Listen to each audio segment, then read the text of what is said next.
I have a daughter who's 30 years old now. I adopted her out of the foster system when she was in her late teens. People say, oh, what a wonderful thing you did. And I think, what an amazing thing she did. You know, everything she went through in her life, and she took a chance on somebody like me. My name is Lynn. I live in Manhattan.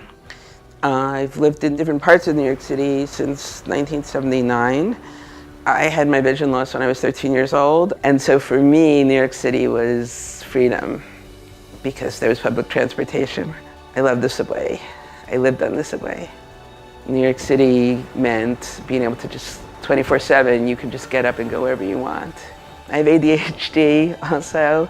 So I do have a lot of anxiety walking into new spaces. I've become more and more constrained than when I was younger in terms of I'm going to do something new, and I already know that when I walk in, people are going to be like, oh my God, there's a blind person, what are we going to do? And they're going to be awkward, and I'm going to feel awkward, and maybe they're not going to want me to participate.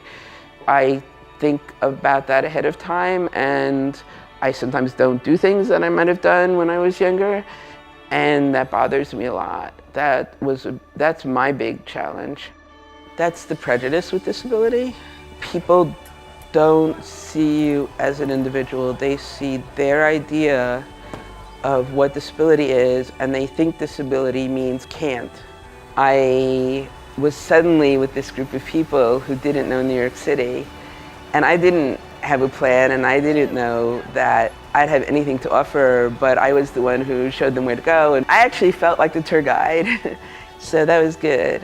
That saying that no barriers has what's in you is stronger than what's in your way.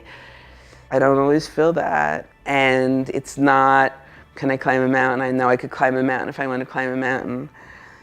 It's, can I do the hard work that I think needs to get done?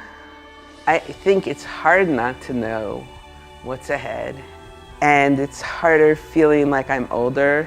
I'm supposed to already know what I'm doing and be doing it, and that's it. I went to a workshop during the summit, and I started going back into that place that said, oh, I can't do normal things. But that ended up not being the problem. I was noticing, actually, I'm not as afraid of putting myself out there as I used to be. That's gone. I think part of that comfort did come from the fact that nobody there was, oh, I'm on my game. Everybody else had some kind of struggle. I certainly felt like nobody's judging me, everybody's pulling from me. It took me out of my everyday life. I think I can do the hard work.